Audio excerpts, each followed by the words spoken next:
it's Mamacita. I'm Hannah. I'm a millennial. And I'm Gen Z. And together we are. What's up, guys? Welcome back to Zillennials. Today we are talking about TikTok algorithms and all things TikTok in general. But first we're going to talk about our drink of the day. We've got a cute little Moscow Mule. Cheers. Cheers to We've that. got... Ooh. We got some vodka. We've got ginger beer. A little sprig of mint. Some lime. Squeezed a little in just for some... little zing-zang. Tastes delicious, honestly. Yeah, so I'm going to let Hannah start. I'm very passionate about this topic, so I'm going to be talking a lot. I want to preface that. I have done a lot of research on TikTok specifically, and I have a couple of notes on my phone that I'm going to be using just to kind of guide us today. The main thing that I want to talk about initially is our experience with TikTok. So basically, I know that TikTok started out as Musical.ly, and it's owned by ByteDance, and I never was a Musical.ly person. I don't know if you ever had it. I never downloaded Musical.ly, and I thought it was kind of stupid, honestly. So when TikTok first blew up, I was like, I'm never getting that. Like, it's so stupid. I think it was 2019 that I decided to just download the app. And immediately I was like, oh, I get why everybody likes this app. And I just like instantly got addicted to it. When you say addicted, were you like every day when you get home, or was it like all throughout the day? I think when it started out, I didn't get on it as much. Like I did it probably, periodically through the day here and there. It wasn't like when I wake up, I'm going to get on it initially. Yeah. And then I just kind of got to the point where I started wanting to get on it more and more. I wouldn't say I was addicted per se, but I definitely found myself like, I don't know, if I was visiting Hannah or like another friend or...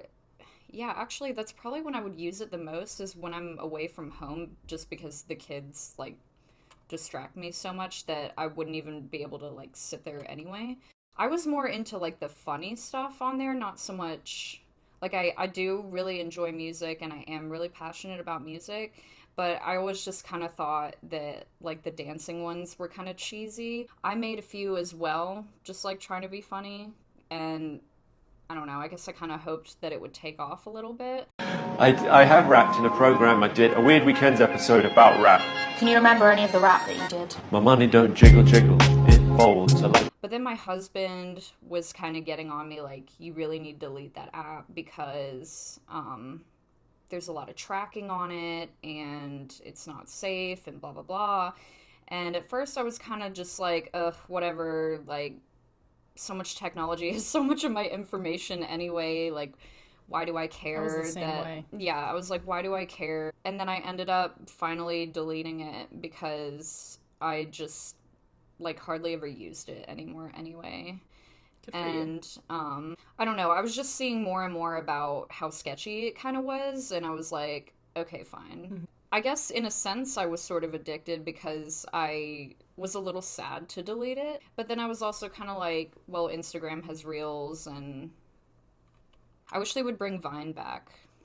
Oh, Vine. Vine was so much fun. I feel like Vine was like the OG TikTok.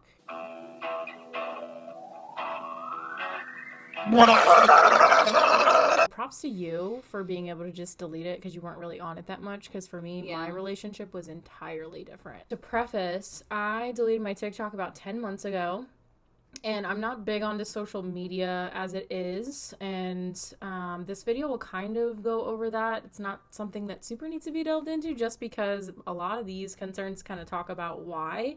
But to preface, I just had TikTok and then Snapchat, and that was it. So because TikTok was really my main social media for consumption, I was on it a lot. And like I said, initially it started out pretty healthy, but then it kind of got more into an unhealthy habit because I was wasting a lot of time. I was on there for hours. I would look at my screen time on my phone. I'm outing myself. This is very embarrassing, but I had like 8 hours every day. On TikTok or on just TikTok. On your phone? Wow. Yeah. I just realized that I wasn't doing anything productive. Mm-hmm. And I also didn't remember the majority of the TikToks I had just seen. So it wasn't serving me. It started to create an interesting chemistry in my mind. But I'm going to go on into that a little bit in a second. The main thing was it was a huge time waster for me. In my research, I found out a lot about ByteDance, but also specifically TikTok and how it was made. And now, warranted, all of the social media platforms that we use on a daily basis are built like this, but TikTok is a little bit different because they have perfectly tapped into the chemistry in our brains to create and curate this algorithm that is so perfect to keep us addicted.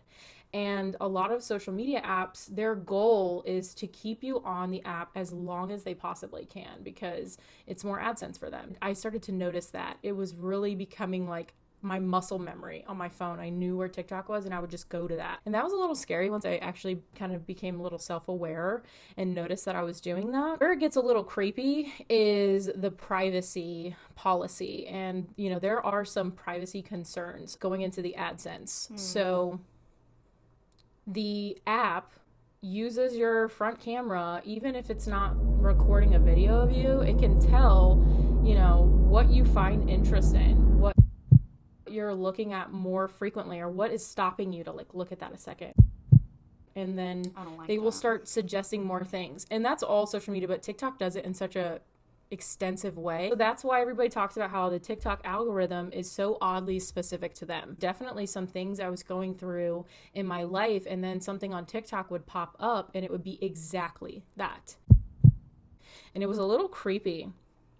Once I started to get more aware of the privacy concerns, I actually nerdily read the privacy policy, which is very, very lengthy. Most people don't read it. They just scroll to the bottom, but it's important to read those. I know I sound like I'm preaching, but it really is because you don't know exactly what you're agreeing to. And there's a couple things that stood out to me, like, you know, how they're looking at what you interact with the most and trying to suggest more things. But one of the things that really stuck out to me was that they literally say in the privacy policy that they track your keystrokes in and outside of your app. So not only are they seeing what you type, I saw a article and it was saying how a lot of Gen Z, my generation, uses TikTok as a search engine. So instead of, I mean, I'm sure they still use Google, but they would search whatever they wanted on TikTok and find content for that. And that's just creepy as it is. But then the other things is like, if I'm texting you and I'm telling you, hey, I had a really, really bad day, I'm just struggling today, feeling a little anxious, whatever, they can see that I put that. And then I firsthand experienced this. They started to suggest things on my TikTok or show me things on my algorithm that were showing me things about people being anxious or depressed or whatever I was talking about. And I wouldn't be verbally saying it out loud because we all kind of know when you say something out loud and then you randomly get an ad, you're like, whoa, that's a little weird. Like, but I started noticing those consistencies with just not even bringing it up, just texting it. And that's a little creepy to me that it's tracking so much of your data. Right. And the more apps you have on your phone, the more data it can pull from you. It looks at your Google searches, your text messages, the music you listen to, who you subscribe to and watch on YouTube. A lot of things go into this algorithm that they've created and curated so perfectly. Some people don't care. They're like, oh, I don't really care. You know, they can know what I'm talking about. I was the same way, admittedly. I didn't care. I was like, everything else is tracking me. Who cares? I don't have anything to hide. And while that's true, if you realize that a lot of these things are targeted towards getting you to buy things or AdSense money, their goal is to make money. And, you know, money is greedy. Hello, I like money. The US government has wanted to ban TikTok, and they actually did a partial ban for any and all government devices. So you are not able to have that app on your device because of the privacy policy issues and the fear of the Chinese government tracking information and getting more information and insight on Americans.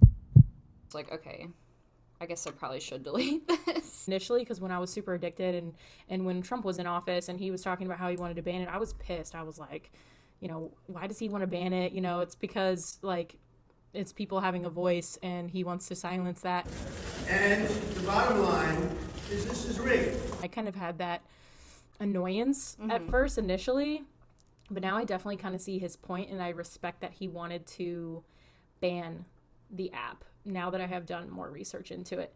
Because, as you know, ByteDance is a Chinese company. Now, ByteDance has claimed that TikTok does not give any of the information of its users' data to the Chinese government, but as we all know, China is a communist country, and all of the information that is collected data mining, through TikTok, if the government in China requests that information, they have to give it to them. There's no way around that. That's the law there. And so really they do. They may not be actively tracking it, or they may, we don't know that. And so the big concern comes into, we're kind of having this data mining from a Chinese company, and they're getting more information on Americans. I have a brother-in-law who is from China, and he has the Chinese version of TikTok as well as the American version of TikTok. It's actually two separate apps. That's really interesting. It's called TikTok, but it's titled something different in China. I don't know exactly how to say it, so I'm not going to try. You want... His TikTok is so different from American TikTok. His TikTok is cute, fluffy animals. It's really happy and positive, and there's a lot of good content that's building up morale. And then you look at American TikTok, it's so different. There's like Karens on there that are arguing. There are depressing posts, anxiety-inducing posts, like shootings that pop up on there. You see a lot of bad news on there. And I think that might be intentional, because if there really is a Cold War going on with China currently, which I do believe that there is. Yeah. I mean, there's clearly something going on there. They're able to tap into the minds of young people that are using these apps that are super influential, and show them this content to really learn their habits, what they do, and really gain some inside information on, how Americans function on a day-to-day basis. And that can be very detrimental, because that is, to its core, the best way to, this is an extreme, but infiltrate a country. It's insane. And I think that is a big problem with the privacy concerns. I would recommend a lot of people to do some research. There's actually some really good YouTube documentaries I watched on this, talking about how the algorithm in the US is specifically meant to give you mental health TikTok. People have seen it everywhere. It'll be like, you may have ADHD because of this. You may have autism because of this. You may have Tourette's because of this. And a lot of the time it creates this issue of self-diagnosing, when a lot of these things are really normal, and it doesn't necessarily mean that you have those disorders. But then people are going around thinking, oh, I have this disorder because I saw TikTok and I do every single one of those. But a lot of it is misinformation, for one. There is a TikToker, not currently active on TikTok to my knowledge right now. I haven't been on again in 10 months. I don't know. I'm sure a lot of people have heard of this person. Their name is Tiks and Roses. And Tiks and Roses rose to fame on TikTok because they were portraying symptoms of Tourette's. A lot of their videos, the tics were excessive. Not to say, people with Tourette's don't have tics like that, but it's not typically it doesn't work the way that this person was portraying the tics. So Tiks and Roses rose to fame on that, and people started to question, does this person actually have Tourette's? Because people that actually had Tourette's were like, this is not a very typical symptom or, tic that, people act out so consistently. Then some internet sleuthers found out that this person has other TikTok accounts, and they had done, I believe it was a 2-hour live stream, and didn't have a single tick in the whole live stream. Oh my God. Which was, and not to say, if somebody has Tourette's that they, can go 2 hours and not have a tick, I'm not trying to say that that's not impossible, but the things started to not add up. And so then it ended up coming out, they started getting attacked and trying to provide medical proof that they had Tourette's, but the doctor's notes look completely fake. And a lot of people were calling that out. This is all allegedly fake, allegedly. But then the family member of this person came out and said that this person was never diagnosed with Tourette's and does not have Tourette's. Outed. Yeah. And so after that happened, Tix and Roses deleted all their accounts and vanished from the internet. Like completely gone. You can't find that page anymore. You can probably find saved clips on YouTube and stuff to look them up. If they didn't have mental problems before then, they probably do now from all the hate that they received and having all that fame and the fact that they deleted their account. Like, that was probably such a huge blow to their ego. I mean, you're outed at that point. Right. It's funny that you mentioned the Tourette's thing because normally, I guess maybe it was because I wasn't on it so much. I normally just got like the funny videos, and maybe I was just getting that because that's what I was trying to post, was funny stuff. Hello, daddy's credit card. But then my daughter was sort of going through kind of a rough patch, which I now realized is like completely normal. But when you're a young mom and it's your oldest child, you haven't experienced it. They go through a lot of phases that you don't fully understand. And personally, I don't think it's terrible twos. I think it should be terrible threes. She was going through this phase of twirling her hair a lot and just repeating certain phrases over and over again because I was feeling like, oh, is this normal? Here we go, going down the internet rabbit hole, Googling stuff like, is this normal for a 3-year-old? I landed on a thing about Tourette's, right? And so I was reading about Tourette's. And then sure enough, I happened to go on TikTok not long after that. And that was when my TikTok videos went from like funny stuff to like randomly a chick with Tourette's. I don't know if it was the Tix and Roses girl. I think it was a different one. There's so many. Yeah, it would just be like she would be speaking a sentence and then in the middle of the sentence she would say bleep boys or bleep this or whatever. And there were certain things that she was doing and she would twirl her hair to, and I was like, oh my gosh, does my daughter have Tourette's? And she ended up growing out of it. Like, yeah, it instills this fear in your mind. Exactly. This idea so like that wouldn't have been there in the first place. It just amplified my fears at the time. Even though I would talk to people who had had children, and like my mom, like she's seen a whole lifespan of from baby to adult, like, is this normal? She assured me like, oh, this is normal, yada yada yada, but I still just couldn't help but feel like there was something wrong. Yeah, I'm surprised that wasn't what made me delete it, because I feel like that should have been... You didn't realize. That's the yeah, creepy thing about it. Because I never really researched it like you did. I just kept seeing, like, the occasional news ad about it. Again, and then, like, my husband kind of nagging me about it. But I didn't really realize the gravity of it. Like I said, it's creating this culture of, like, self-diagnosing, which is really problematic because it kind of gives you this depressive feeling that something's wrong with you or you're not quite normal. I do think that self-diagnosing is kind of a problem even without TikTok, and that probably just like amplifies it a lot. You know, it's so easy to go down a rabbit hole. That's why I've kind of just stopped anytime I have some kind of sickness. I'm like, no, I'm not going to Google my symptoms because next thing I know, a sinus infection is going to make me think that I have cancer, so... Right. It's a dangerous game. I don't know about you, but my personal experience, aside from, you know, the Tix and Roses story, when I started getting extremely addicted to TikTok, and my partner can vouch, I was extremely anxious. I started having a lot of anxiety throughout the day for no obvious reason. I would just start feeling this existential doom and this kind of anticipatory anxiety.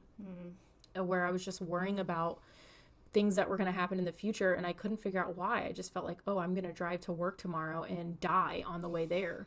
And it was so insane and intense, and it had no rationality to it. And a lot of anxiety does not have rationality to it, and we know that.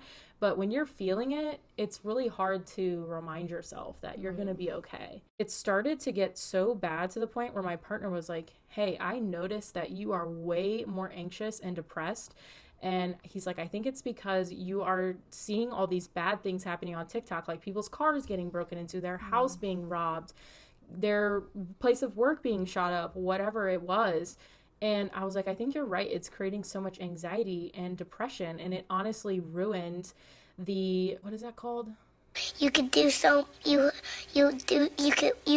want. There is a reward system in your brain. When you're scrolling through TikTok, they've kind of formulated it to be like a casino. You're swiping up to refresh to see if you can find that next really good video. That reward system starts getting really jacked up in your normal life to where you don't enjoy things you normally would have. It's because our brains are not meant to consume media at such a fast pace and in such short form content. You could see a Karen, yelling at somebody, then you could see a suggestion for something to buy, then you could see a funny video, then you could see a cute video, and then your brain's all over the place. You're feeling so many different emotions in such a short time period. It's really, really bad for your brain, and I encourage you to look up the psychology behind what that short form content does to your brain and mental health long term. It is destroying our attention spans. I noticed instantly after deleting TikTok that I could read a book again. When I had TikTok, didn't have the attention span. I was like, next. Initially when TikTok was a thing, it was 10, 15-second videos.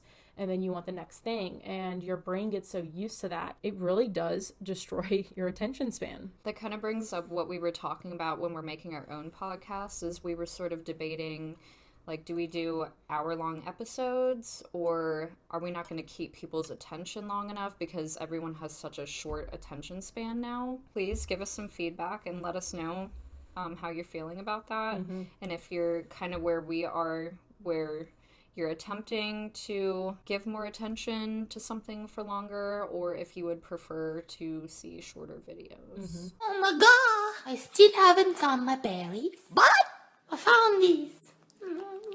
Let's face it, we're stranded. Look!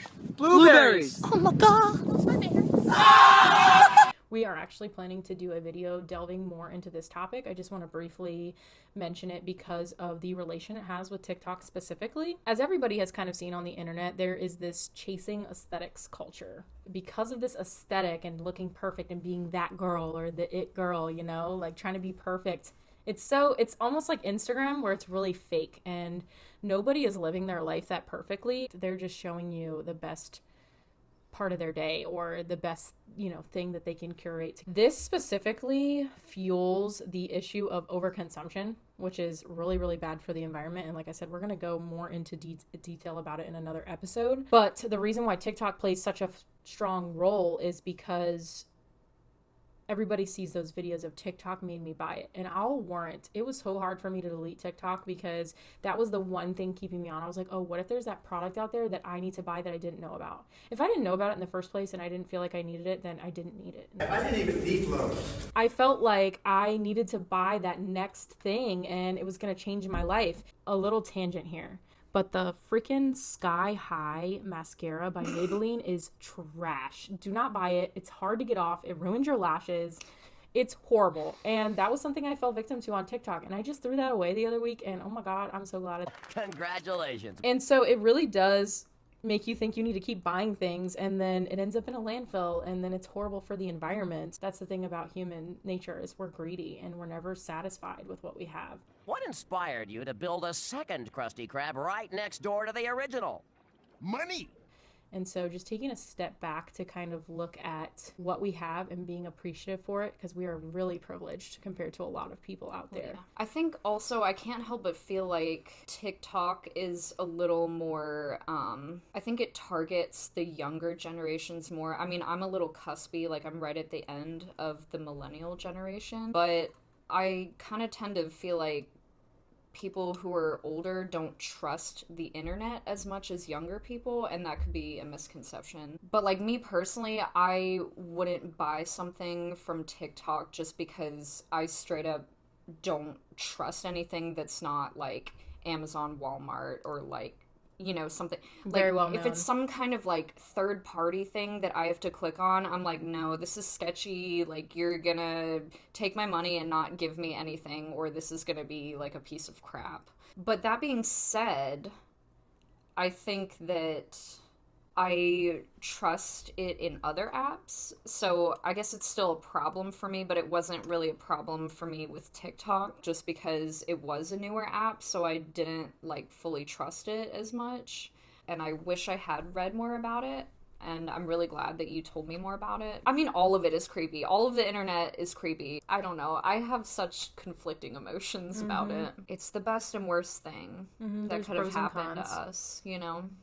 Another thing I did kind of want to talk about was, you know, when you're out in public in a big city, like I don't see this as much where I live because I live in more of a small town, but when I go to a bigger city and like if I'm in a really crowded area, I do notice a lot of younger people who look like they're probably like teenagers or something, and they're just constantly trying to impress the camera and like just walking around like this, and I feel like I sound like such an old fart, but like it just, I don't know. I think it's in a way almost created a lot of narcissism. Yeah, like if you study human development, you go through like an egocentric phase when you're a kid. I think that things like TikTok have made it harder to grow out of that egocentric phase. And some people just kind of get stuck like that. It's almost like TikTok and the whole like victim culture.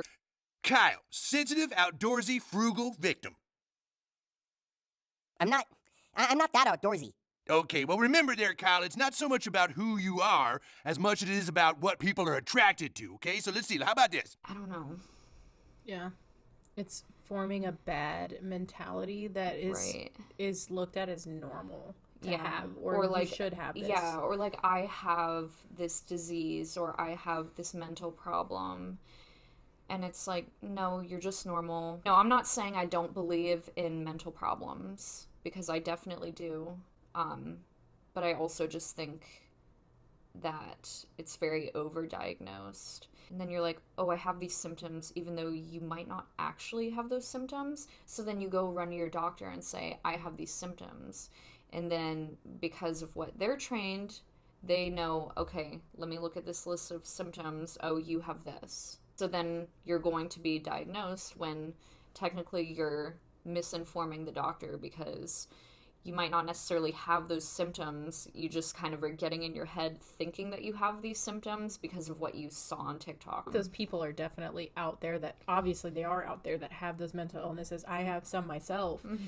And that's the problem with it, is that it is taking away from those people that actually do struggle with it on a daily basis. And it's a problem because it's a huge thing. Like one of my biggest pet peeves, and I'm getting a little personal here, I was diagnosed with OCD 5 years ago, and I've known that I have had something kind of like that my whole life. I had portrayed symptoms of it since I was a little kid, and officially getting that diagnosis made so much more sense to me, and I was able to understand it a lot more and understand myself. And now it really bothers me when someone's like, I'm so organized, I'm OCD. And I'm like, you don't even know what it means to be OCD, because that's not it at all. Like, yes, people with OCD typically are more organized, but that's not why. It's just a problem. It's taken away from the people who really do struggle with those on a daily basis. Oh, dang, girl. I haven't even seen you drinking the whole time. Like, I've just been, like, really listening to what you're saying. I swear, like, I literally thought that you did not drink this whole time. I'm not even kidding. I didn't notice. I was like, man, I'm gonna be done before her. And here you are, like, making the slurpee sound. Oh my goodness. Do some ASMR. Woo. And you were diagnosed with the OCD kind of like before you started getting on the internet and stuff like that, right? I had social media, but it was definitely before TikTok. At the time, I had deleted my Facebook and Instagram. I think I had Twitter and Snapchat and Tumblr, because I was a Tumblr girl. The big thing for me was AIM in middle school. Everyone was like, what's your AIM? What's your AIM? Let me text you. Yeah, and I wasn't allowed to have one, so I would, like, get on it really quickly before my parents got home from work or something, and then I'd be like, oh, shoot, my parents like sweating, home, I gotta go, bye. I was also raised religious, and so, like this video, if you have ever heard of Shout Life, and if you knew what that was, if you're a Christian kid and your parents only allowed you to have Shout Life, it's a Christian online social media, and oh my God. I wasn't sheltered in terms of religion, but my parents were very strict about like my whereabouts, like computer usage and whatnot. So well, I think that's pretty much all we had for today's video. Thank you guys so much if you watched the whole video. I know this was a longer episode, but we really appreciate the interaction and engagement we've been getting with you guys. Our last video got a lot of just interaction, and we love responding to your comments. So if you guys have any suggestions on things you want us to talk about in the future or react to, we would love to hear your feedback. Don't forget to like this video because it helps us pop up, and consensually smash that bell button. If always like, consensually. Yes. If you would like to get notifications on what we post and when. Like I said, we're trying to keep on this bi-weekly schedule. If you would like to see us post more frequently, let us know. We're really new to the game, so we want to just have any feedback we can. Thank you so much. Bye. Okay, bye.